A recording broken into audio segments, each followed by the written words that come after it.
Good afternoon, everybody, or good morning, depending on where you are in the country. This is Kim Stevens speaking, and we are about to launch our webinar on effective collaboration for child welfare advocacy. I work at the North American Council on Adoptable Children, and my colleagues, Jaya Lent and Jean Fiorito, who work with me on the Advocates for Families First project, are going to be joining me in doing this workshop. We hope you will find it interesting and informative. First, I just want to tell you a little bit about the webinar. This particular panel tells you how it's set up.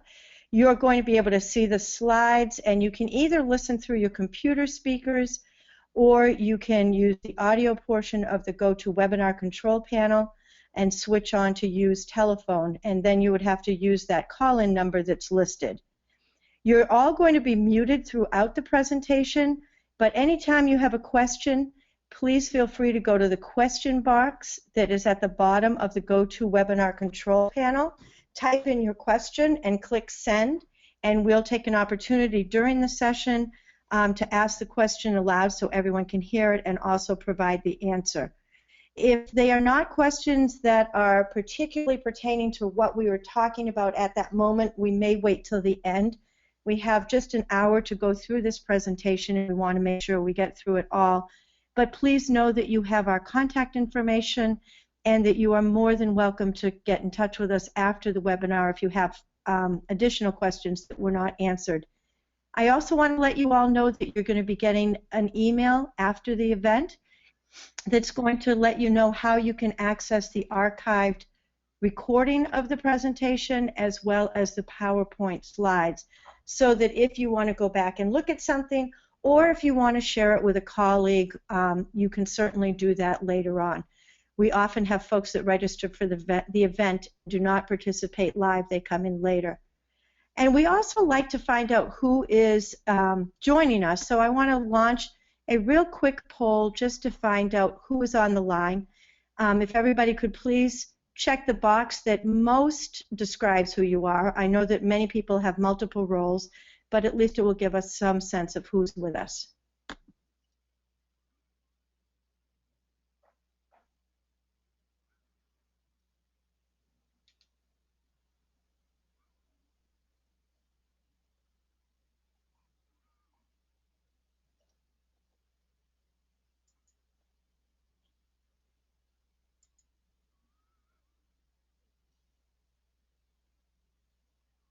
And look, it looks like we're almost all done.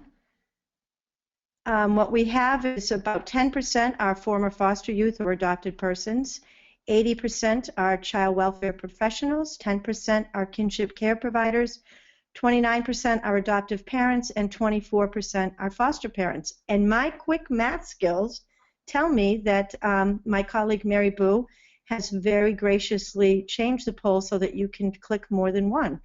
So that's great. We've got a lot of folks that are multiply talented. All right, on to the next screen. Sorry, before we go to the next screen, or before we start talking about the workshop overview, I want to invite my colleagues, Jaya and Jean, to introduce themselves a little bit more, and then I will introduce myself and tell you a little bit about what we'll be doing today. Hi, I'm Jean Fiorito, and I am the representative of the National Foster Parent Association to the Advocates for Families First collaborative.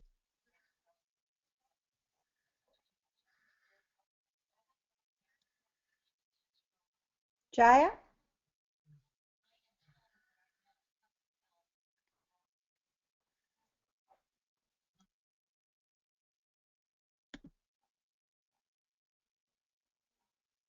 Jaya is not, her voice is not coming through. I'm not sure what the problem is with that, but our technical support person will try to look into it. Jaya is at Generations United and is our resident kinship care expert. And I work at North American Council on Adoptable Children. This is Kim Stevens, and I am the person who represents the adoption end of things. The three of us working together are working on an approach to bring the voices and experience of kinship, foster, and adoptive families and the children and youth that they are caring for all together so that as one, we can be presenting the types of advocacy, agenda items, do capacity building, and really work on the messaging that's out in the community to raise the awareness of folks that don't know us and don't know the work we do, and also to dispel some of the myths and some of the misinformation that's out there. So in today's workshop, what we really want to do is talk about how best to be able to do that kind of mutual advocacy work and coming together in a coalition that is really effective. One of the things that we need to do is to look at what some of our old approaches have been and see where they've worked and where they haven't worked, and come to agreement that if something hasn't been working, it's probably time to let it go. We're going to talk about a couple of different pieces called gradients of agreement and appreciative inquiry. And those are two ways to really help coalitions be able to work well together, to put things in a priority, sort of a hierarchy, but also to get those folks who you want to buy into what you're telling them to be able to hear what you're saying better. I think we'll all agree that if somebody tells, I know myself, if somebody tells me I'm doing something wrong, I may get defensive. But instead, if somebody does something called appreciative inquiry and highlights what it is that I'm doing right and asks me to do more of that, I'm much more likely to buy into that idea. We're going to talk more about effective coalition building. We're going to identify some of the challenges that people have when they do work in a collaborative nature. We're going to talk about setting ground rules. We're going to revisit the advocacy opportunities that we have seen come forward most recently with the passage of Public Law 113-183, and that's the Preventing Sex Trafficking and Strengthening Families Act. There are a number of federal provisions in that act that give state and local advocates lots of opportunity to make great changes on the state level. And then we're going to talk about moving forward and how Advocates for Families First may be able to help you in your work. Thank you, Kim. This is Jaya. I'm just checking in if you can hear me now. We can hear you now. Great. Sorry about that. I'm not sure what happened. I'm with you. I'm glad to hear it. That's great because we're depending on you to help us do a great job. Jean, you want to take it from here now? Sure. So when you take a look at this particular slide, it always sort of makes me smile because I think so many of us often feel like we're the guy on the left, and we should really be thinking about being the folks on the right-hand side of this, on the right-sided picture here. Kim, can you move the slide, please? I think that oftentimes collaboration makes us fearful. And the reason why it makes us fearful is because it causes us to take a look at whether or not we're going to be able to keep our identities. Are we going to have to give up too much to collaborate with folks that necessarily we haven't collaborated with before? And when you start thinking about it and start letting go of some of those old ways we used to do it, or we never did this and we're never going to do it and it doesn't work, and when we start giving away all of those things and start just moving forward as folks that are focused on a project or an idea or a particular law we want to see passed, a regulation, it starts to get easier. But getting over that first hump can really be tough. And so we really do need to start thinking about how can we do things differently and still be able to maintain what we have, but work in a collaborative way. So some of the things that we have to start doing, or we have to stop doing, excuse me, is what we call preaching to the choir. We can't continue to just talk amongst ourselves. We need to bring new voices in. We need to seek out who might not totally agree with us, who can still participate and enhance the whole project of what we're doing. setting an agenda will oftentimes keep us on a path to doing what we need to do. I can tell you when the three of our organizations came together, it really took us some time to figure out who each one of us were and what we stood for and what we believed was the right thing. What we found, the more we talked, that even though sometimes we didn't necessarily go about it in the same way, that really our basics and our basic beliefs were very, very close. And on those things that we weren't able to be particularly exceptionally close on, sometimes we would just have to come to consensus. And it's worked very well. Now, I have to admit, we've been working at this now for about a year and a half, so it is getting a little bit easier. But it does take time. And the fact that we had controversy sometimes really helped us to examine the issue that we were looking at more deeply. Sharing the leadership, whether we shared the leadership on our calls or in our meetings, because we've had some meetings where we were actually able to get together and shared leadership in different areas, it made us stronger, because the areas that we chose to do leadership in were the areas that we were most likely aligned to. So it made it work pretty well. And so, as I said, we didn't always please each other. We didn't always please all the people that were with us, and that everybody was not always happy. But we did find that when we took turns and when we used our efforts to keep moving towards the agenda and to keep moving towards the place where we were, the points where we were headed, we made out okay.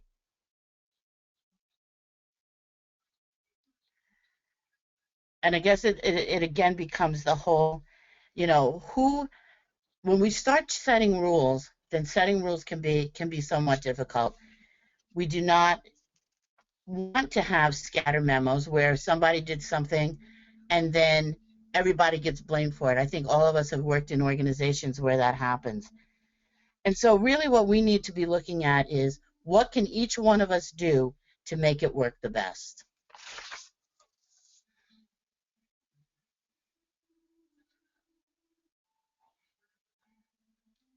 And now I'll pass it back to Kim. Sorry about that. I was trying to unmute myself. One of the things I want to just touch on briefly, Jean is right. There were a lot of places where we were in complete agreement and there was no question about it, but then there were places where our three organizations, coming from three different constituent mindsets, adoption, foster care, and kinship care, there were places where each of our groups had looked at things a little bit differently or had done work a little bit differently.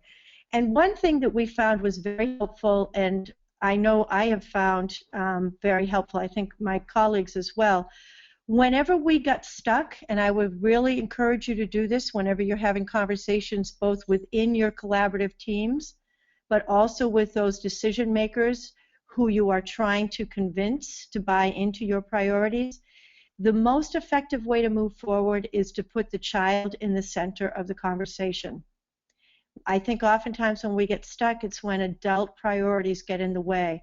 But if we're talking strictly about what children need and we're keeping them at the focus and at the center of our conversation, I think we're going to do much better.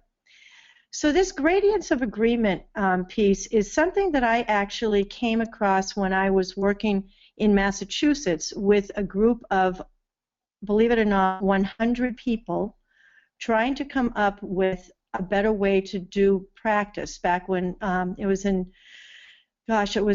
I think 2002 to 2006 maybe. We were bringing together caregivers, social workers, attorneys, investigators, ongoing permanency folks, judges,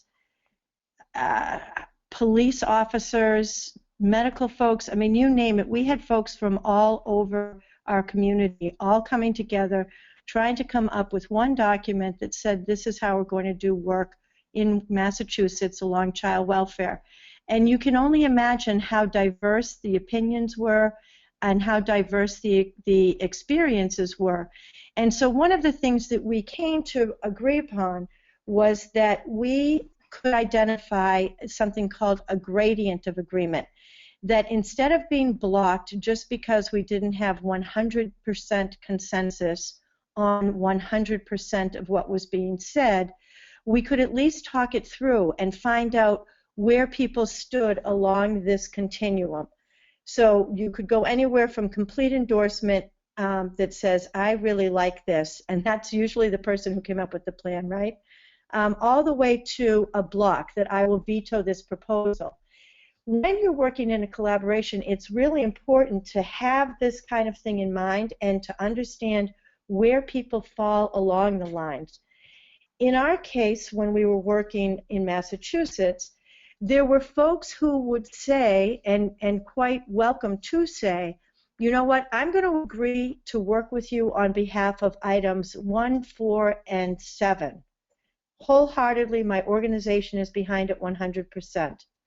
On items 2 and 3, I'm going to keep working with you to try to help you understand from my constituents' point of view where you might be a little bit off course.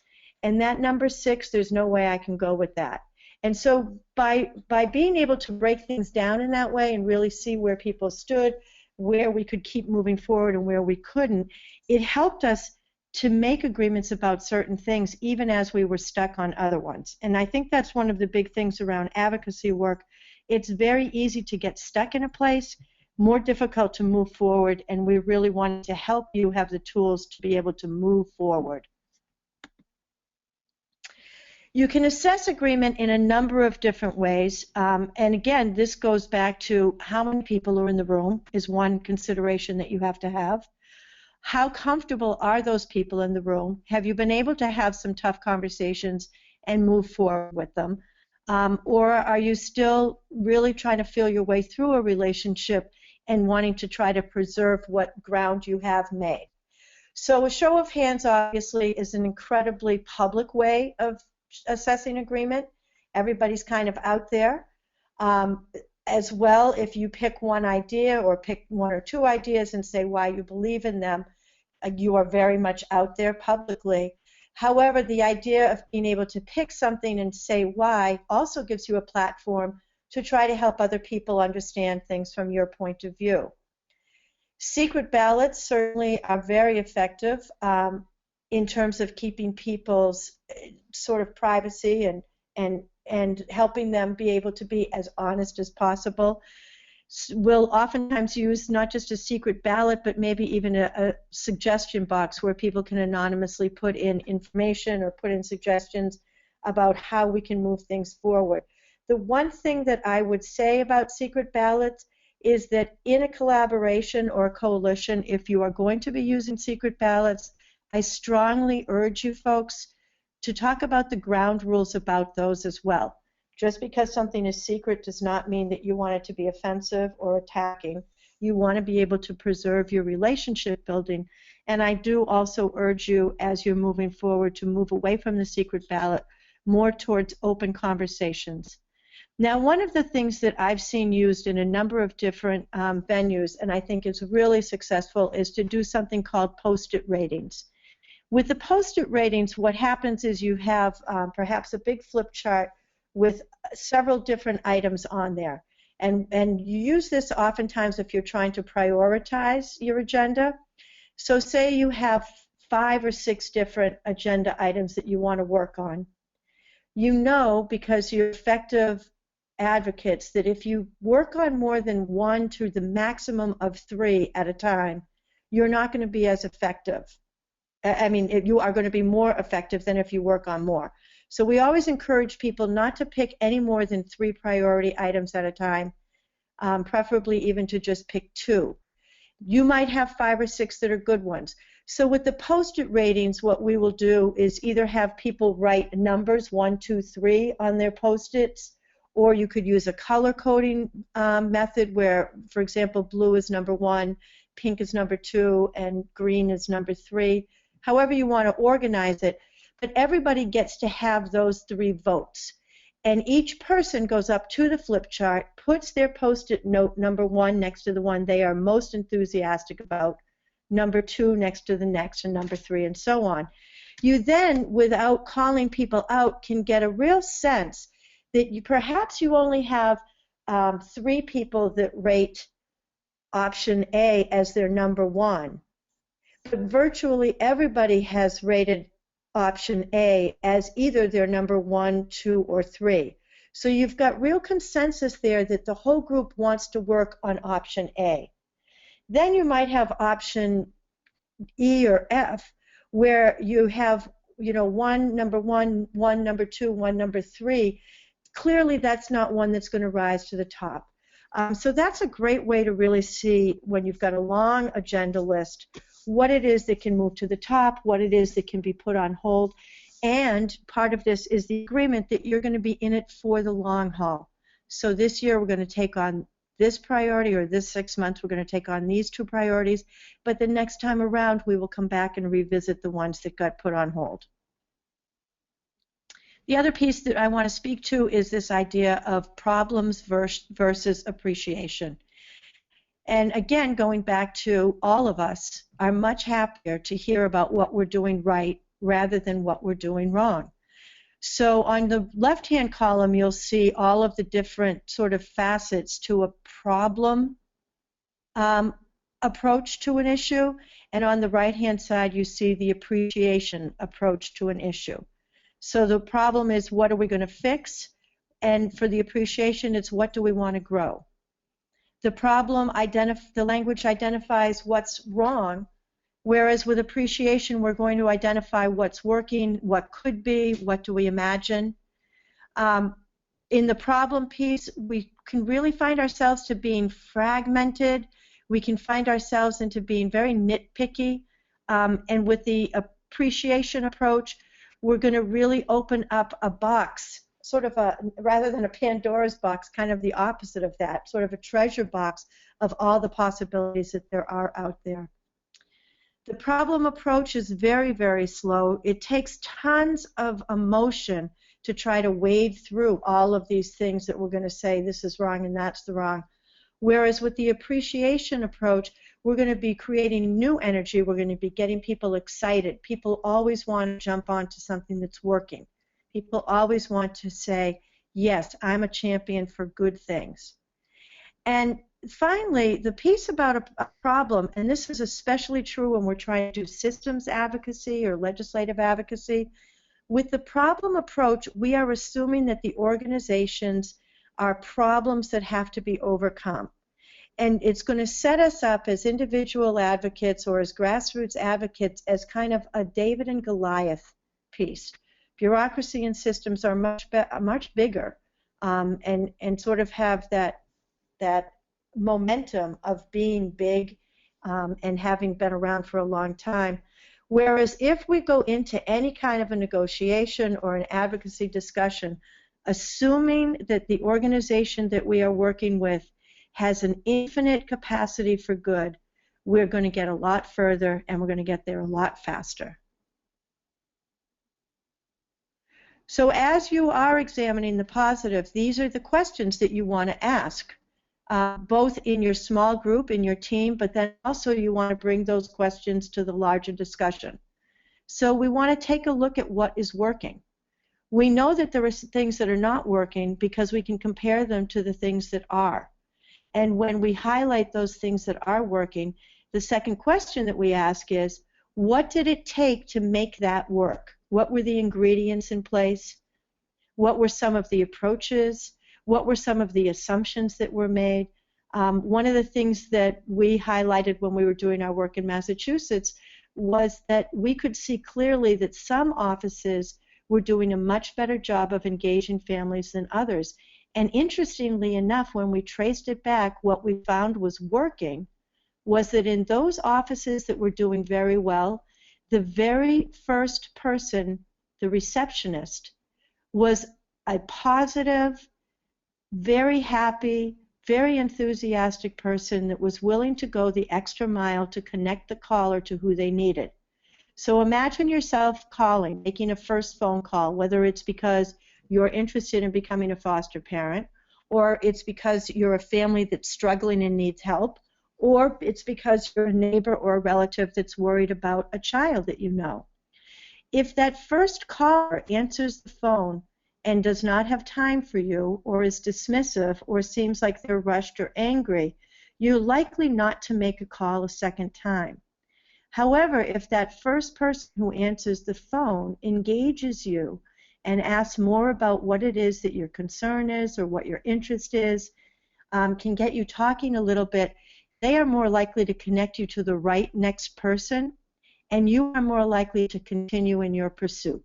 It really makes a difference. We want to talk about what are the benefits to this positive approach. How does it get everybody where they want to go? When we're doing legislative advocacy, oftentimes the benefits that we need to highlight are around financial gain or financial savings. And for parent advocates, that often feels like it's not really what we're thinking about. And for youth advocates, it can often feel as though what happens to them only matters insofar as the budget. That's not true.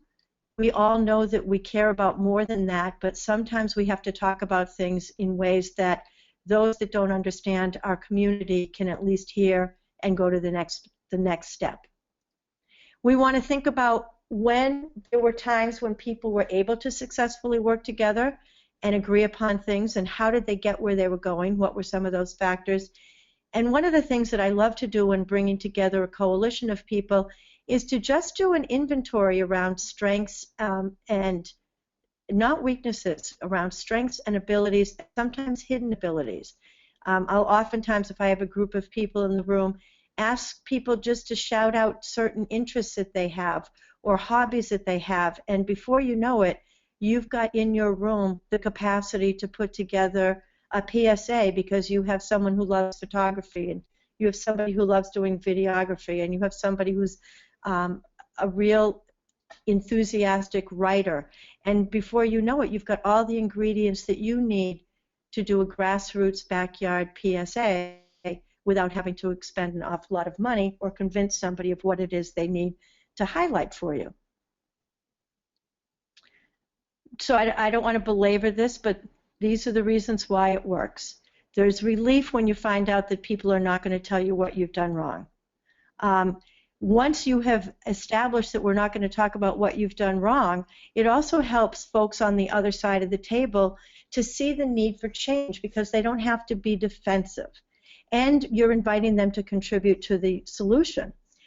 People want to be on a winning team. So when you invite them to do that, they're really going to buy in.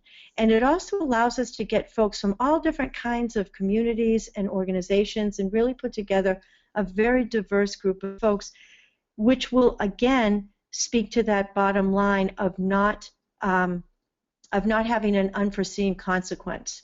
You know, when we're trying to do advocacy work and we're working only with like-minded people, we have found, and this has been historically the case in child welfare, we've found a solution that seems like it is ideal, but we have missed having someone at the table who was so necessary to tell us about, yep, that was great for the group of people you're thinking of, but the people that I know got harmed by it dearly.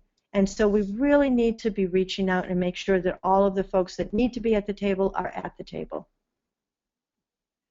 It also responds to these three essential truths about who people are. We all want to believe that we're exceptional. That means either that we're the exception to the rule if the rule is bad, or we are exceptional because we're pretty darn good, and it can go in both ways.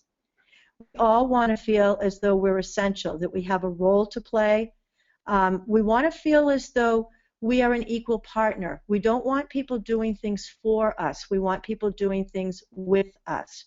And I think youth on the phone or former foster youth can certainly speak to that idea of having things done for them rather than with them, and how that has not always worked out well. Any marginalized group can talk about that. And that also speaks to the idea of equality, that we want everybody in the organization to feel as though they have a voice and that their voice matters. And then sustaining change, Jean, was this back to you again?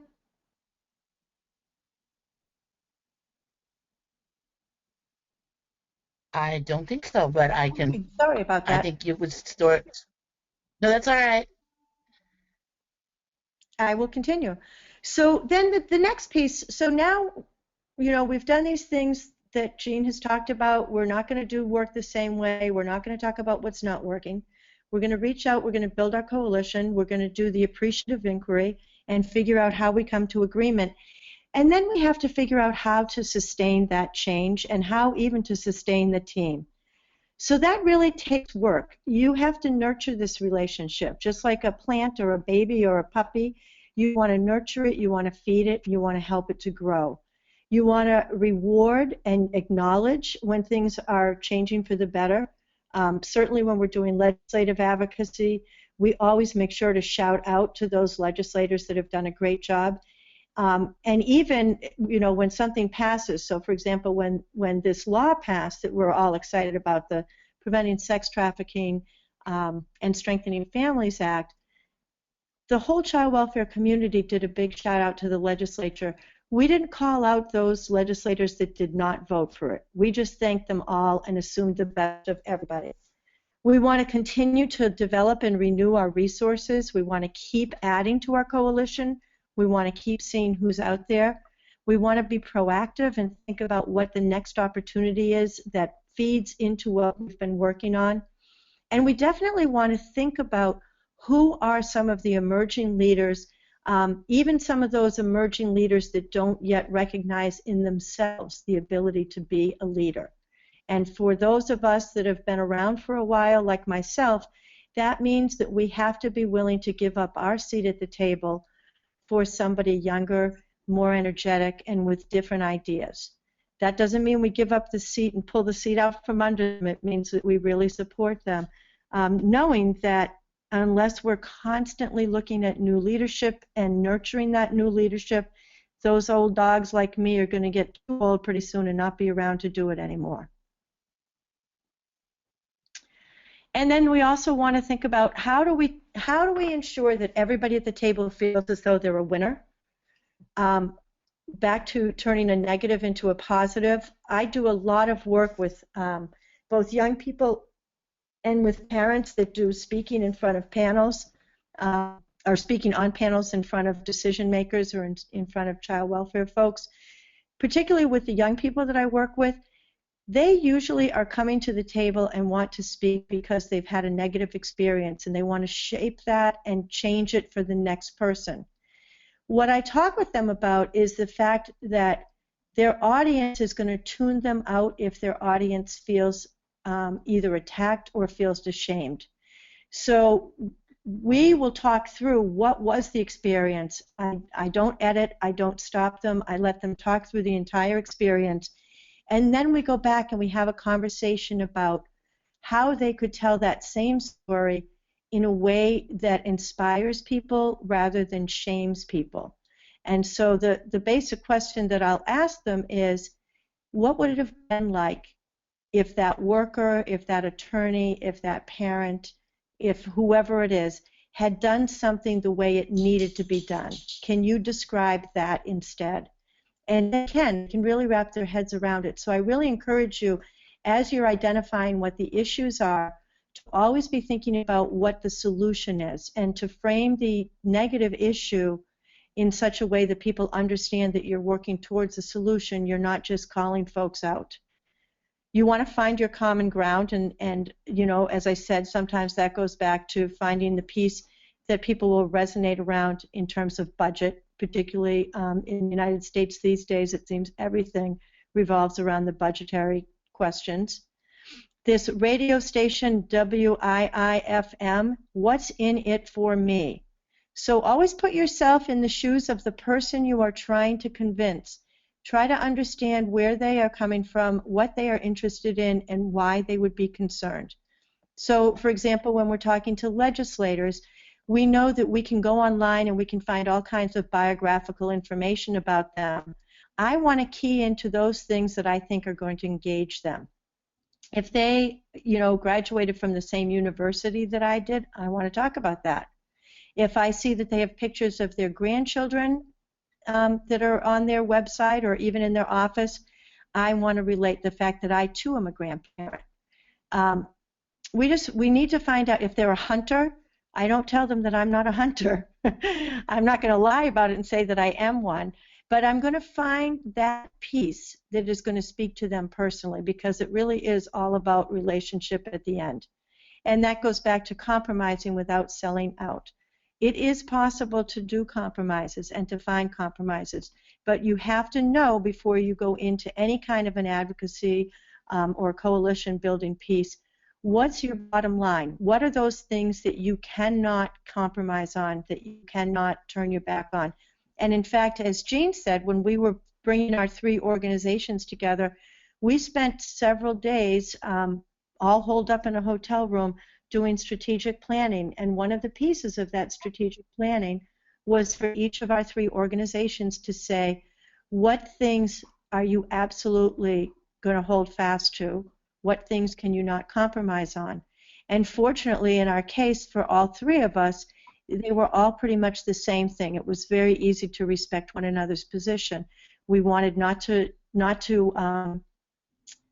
let our constituents down. We wanted not to lose our own identity even as we were forming an alliance. And we wanted to always keep the needs of the children and families we worked for first. And so that was a pretty easy one. But sometimes you're going to find that the things that you cannot compromise on might need a little bit more hashing out. And I want to encourage you not to be afraid to do that. Great. Thank you, Kim. Can you hear me? This is Jaya trying to pipe in again. Yep, you're fine. Great. Okay, so from there we're going to be moving to keys to success and talk about some of the real key checks. We want to be checking these boxes before we're really moving forward with our coalition work. And some of this is a process, but there are things to be keeping in mind as we're moving along the way. So the first is getting buy-in from all parties, which is an easy thing to say, but to really think about what does buy-in mean. And with that, I would go back to 2 things that Kim has highlighted. One is the gradients of agreement. We need to have a sense of where people are on that scale. It might not be that they're not all the way over to the left at 100% I like it, but at least that they're comfortable with the place that they are and folks have agreed that we can move forward. In addition to that, you know, part of that is just having a clear sense, each person having a clear sense of the WIIFN, what's in it for me. So folks need to really have a sense of why they're doing this and how it's going to benefit them for there to be true buy-in. We can't have somebody in the middle of twisting somebody's arm to be going forward. It's just not going to work. The next is nurturing the relationships and developing trust. We know that in this work, issues will come up. Differences are going to come up that you've discussed ahead of time, and sometimes in the middle of a meeting or in the middle of a discussion with a legislator or in a briefing, whatever you're doing. And so the trust to be comfortable talking those issues out and sharing the stage with folks of different perspectives is really important, and that trust takes time.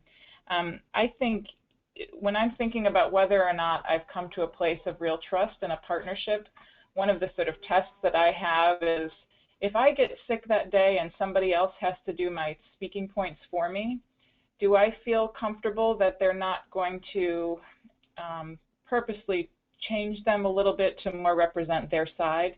Do I feel comfortable with them presenting my speaking points? And if I have a level of comfort, then I'm feeling like we've really made some progress in terms of the trust in our relationship. So there's a lot of little tests, sort of self-tests to be thinking about those levels of trust. That's one. Understanding each other and walking in each other's shoes. Kim gave some great ideas in this area. You know, this also takes time. There's some great exercises, case studies, different activities that folks can do to ask it questions about whether or not we're understanding each other. At Generations United, sort of another world of our work is looking at issues of common ground between children and aging advocates. And there's some great intergenerational activities with kids where they're, you know, putting Vaseline on glasses and, doing different things to get a sense of what it is like potentially to be an older person before they're engaging in intergenerational activities, and looking for opportunities like that where you're really physically putting yourself or thinking through the experience of another person is really critical to starting to develop that understanding and trust. And then finally, really believing that everyone, including yourself, has something to learn and has something valuable to contribute. And I think, Kim highlighted a number of times of, I think as advocates, it's very easy to be doing talking for and not listening to, and believing that there is valuable contribution for those that we are advocating on behalf of, which is sort of a crazy thing. But we've certainly learned in child welfare that there are no better advocates and spokespeople for issues for children than children and youth themselves. And believing that really requires that you believe that youth has something valuable to contribute, that you're not just doing for, but you're asking for their real opinions, and believe that they can, that young people are the best voices for themselves. So again, believing not that you know everything for somebody else, but that we need to be listening and not just sharing our own perspective. Next, we'll move to teaming for advocacy wins.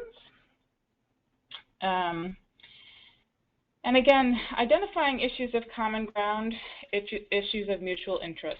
So when we're talking about this, I think it's important to be thinking about, in this work, there are those gradients of agreement, but we're not, when you're working on a coalition, working on issues of common ground, there should not be situations where you're simply doing work for another. This is an equitable process. There might be some issues that are of more significance to one or a higher level of priority to one population than another. But there shouldn't be any issues sort of on your policy agenda that you're simply just doing for another group because you're doing a favor. This isn't that kind of work. We need to have a clear sense of how ultimately is this going to benefit my population that I'm working for and advocating for. I'll see that there's mutual benefits, but you need to be able to have a clear argument, compelling case when you're going back to your networks. We're doing this work because not only will it benefit the kinship population, but it will also benefit foster and adoptive parents who are often the same folks. So really recognizing those areas of common ground that they're benefiting all. Then also that there's going to be some areas of disagreement. So when we hit areas of disagreement, let's dig back deeper into those issues. So I know that there was a wonderful group of us that met in Dallas, groups from 5 states that I believe a number of you all will be on this call, teams of foster, adoptive, and kinship parents and child advocates coming together and thinking, what are going to be our top issues to be working on in our states when we come back home. And I think that some of us have found that the issues that we identified when we were there really seemed like the right issues when we were in that space. And then when we come back to our day-to-day work, sometimes it's a little, we have to remind ourselves, why did we identify those issues? What was in it for us? And so it's important when that happens to revisit and say, why am I struggling with this right now? Do we just need to have more conversations about what the research says, put together some clear talking points and remind myself of what reasons we chose this? Or maybe are these not quite the right reasons? If I'm not really finding, now that I'm going back to my work, that it's something that we really feel like is going to be benefiting my population, maybe we need to be revisiting that and take a look at the broad list of opportunities we have to find one that really is genuinely of mutual interest. It's okay to take a step back, look for common interests, and potentially choose another priority. These things are all key to developing a strong foundation for partnership. The keys to success that I mentioned up there, the trust, the understanding each other and listening each other, is part of that strong foundation. And then just remembering that this work can be very, very powerful when we're all coming together with United Voice. It's very exciting, but it's also hard work, and it takes time. So it's important that we are persevering and moving forward, but not rushing it. that we really want to be thinking through that checklist of keys to success before we try to plow ahead. Because if we don't have some of those key elements of support and believing and listening to one another, we are not setting ourselves up for success. So keep those pieces in mind. And some challenges to anticipate. The first one listed here is this sort of group thinking where you go along just to get along. And that is, sometimes there's situations where there is perhaps a very strong vocal leader who is good at making a compelling stump speech, and folks perhaps aren't 100% on board, but just agree with it because there's somebody that's a strong leader that's plowing through. So there's some conceding, but it's false conceding. So then when it comes time to going back to your day-to-day work, the real buy-in isn't there. So that's a risk. The other is devaluing ideas from within. And Kim often points to the example of folks in states that perhaps in doing state work, that, for example, Kim has done great work in Massachusetts, and perhaps as a foster and adoptive parent in Massachusetts would not be valued as in her caregiver role there. But then when it comes time for someone in Texas, for example, to look for a national expert, of course, Kim from NACAC is a national expert, so take her out to Texas and give input on foster and adoptive parenting there. So it's the sense that, gosh, if you're right here and you're doing the work, I'm not sure that you can be an expert, but I'll take somebody from the outside and bring them in for their wisdom. So just really recognizing that you have expertise right there in your own community, and to be talking to those kinship, foster, and adoptive parents right there to be learning from them, as well as tapping national resources. Condescending language, I think we all know what that is. I've seen particularly a tendency to use some of this in speaking with youth and caregivers, not necessarily recognizing that there's such value in the perspective of those that are doing the day-to-day work every day. And just making assumptions and holding on to stereotypes, which I know we're going to get a little more to further down in this program. Trying to boil the ocean, that idea of if we're really struggling with issues and not seeing what's in it for us, there are so many issues out there, it might make sense to take a step back and focus instead on those areas of agreement that do exist. We can't do everything. And then professional jealousy, the idea of derailing and minimizing contributions, that sense of when we're all sharing our perspective, but really what you're doing is you're just hanging in the conversation until the other person stops sharing their perspective so you can really share your own without necessarily digesting and taking in their conversation. And then finally, the emotionalism, and that is really knowing what our own hot buttons issues are that might sort of elevate our defensiveness, our emotionalism, and perhaps hearing statements as attacks, even when someone isn't meaning them that way. I think it's often really good to just identify what those issues are, and perhaps in some settings, even letting them be known to your coalition partners. You know, when I hear something about this particular issue, I put up some walls, and so I want you to be aware that this is a challenging issue for me to talk about. Then finally, I see we're short on time, so I'm going to just real quickly go through strategies. Some, real logical, effective facilitator skills, mixing up groups. Kim did talk about the posted brainstorming, making sure that everybody has a chance to talk and really bringing out those quieter folks so that you're hearing their perspective as well. Kim's talked a lot about appreciative inquiry. And then just that process of creating equilibrium. There's some good tools, memorandums of understanding. There's a lot of work done around vision or values and goals that we'd be happy to share in some of the resources that follow. And then really encouraging those emerging leaders, those folks that maybe aren't rising to the top right away, but that you see real skill. And as we know, some of our best advocates are those caregivers and youth voices rather than some of those child welfare professionals that have been doing this work and speaking for 30+ years. So I will turn it from there over to Jean to talk about setting the ground rules and model language. Thanks, Jaya. As Jaya mentioned a couple of minutes ago, we were looking at issues, one of the issues is condescending language. I would suggest to you that language is probably one of the most important things that we do when we're setting up how we do what we do. There is nothing that bothers me more personally than to have people be disrespected when we're talking. And we talk about, those kids or those caregivers, or, when we're talking about kinship providers, I've heard so many times, oh, the apple doesn't fall far from the tree.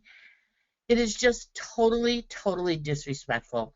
And we need to make sure that we don't do that. We need to talk respectfully. We need to talk about the fact that we have children who have issues, or they have disabilities. We don't have disabled kids. When I spent many years working in foster care, it used to make me crazy when people would talk about medically fragile foster parents. Quite frankly, if a foster parent is medically fragile, they probably aren't going to be a foster parent. We were talking about people who cared for children with exceptional medical needs. And so it was really important to start changing the language of how we speak about folks. Added to that is what I call parking lot grumbles. And I think most people have experienced that at one time or another, where you've had a meeting, maybe it's a short meeting, maybe it's a long meeting. There have been things that have been talked about which are difficult, or things that people didn't all agree with. And lo and behold, the meeting is over, and now everybody's standing around in the parking lot, and they're talking about this person or that person, or this thing that got decided, or that thing that got decided. This is one of the more undermining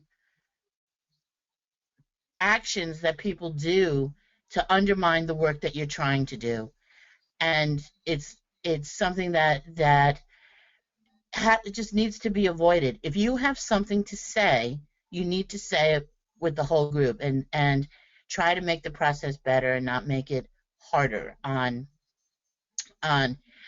either the people who are leading the group or the collaborative process or whatever. Say what you have to say and move on with it. And when you leave the room, it's time to go to have a cup of coffee or a beer, depending on whatever your particular desire is. And I think I'm passing it back to Kim. I'm sorry. I'm not sure who it's going to. There we go.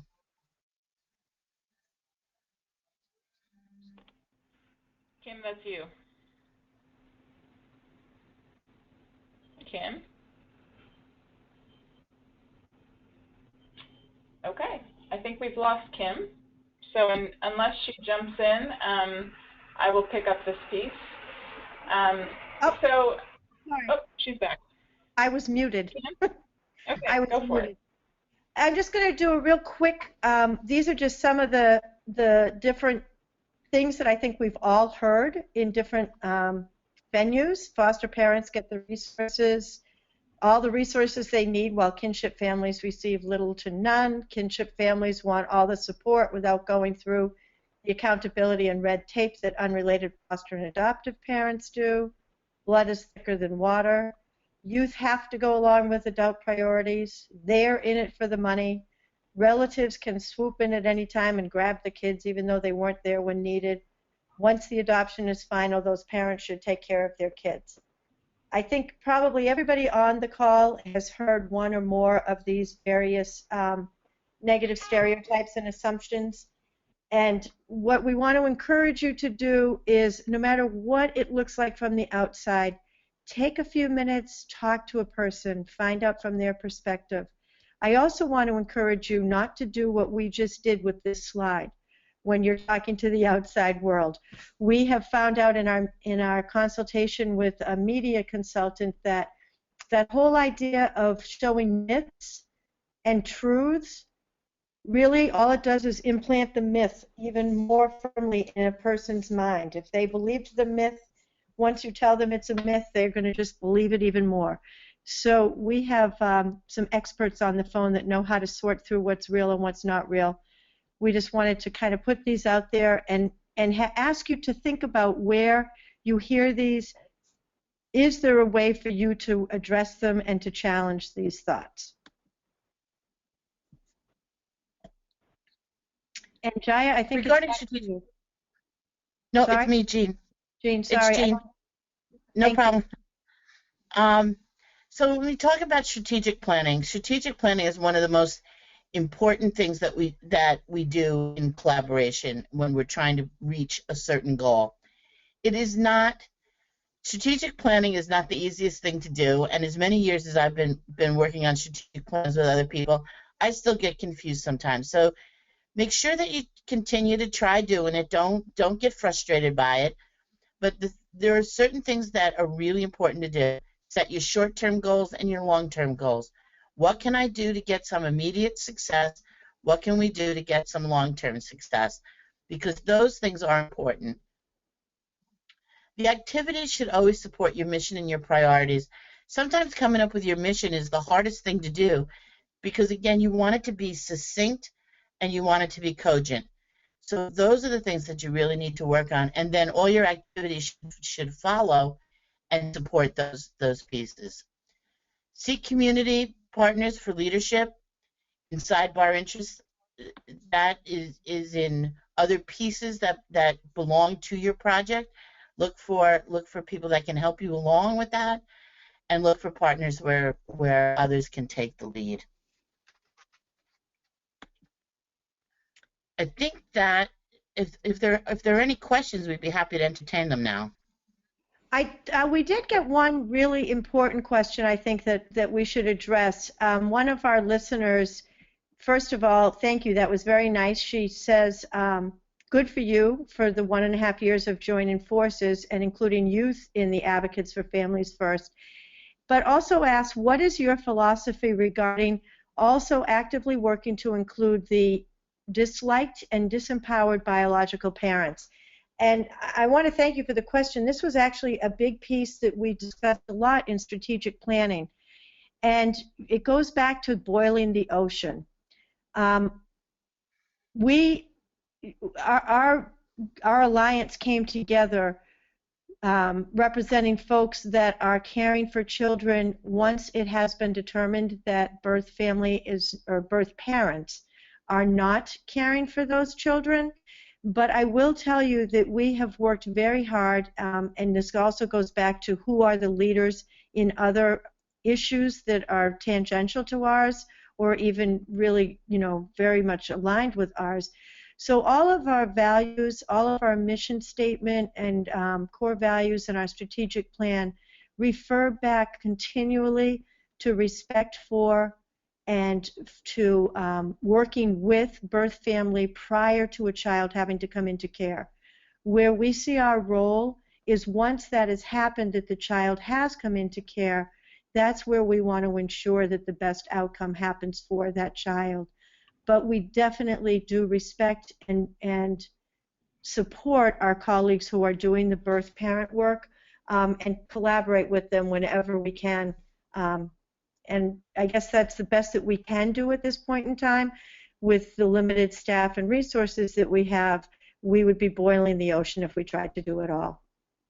And Kim, I'll elevate. You talked about those efforts with birth parents prior to children coming into care.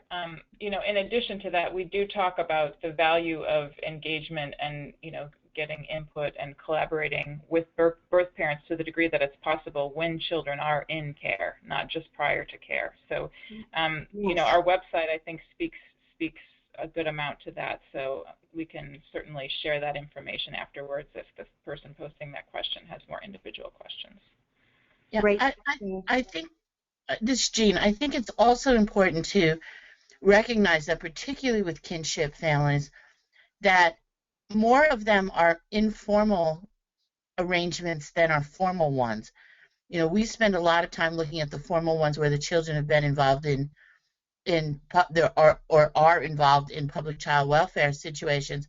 But there are many, many, many families where they don't even rise to that level, and the families are stepping in long before we ever get there. So, or before it's necessary. So I think that's important to recognize too. Indeed. Thanks, Jean.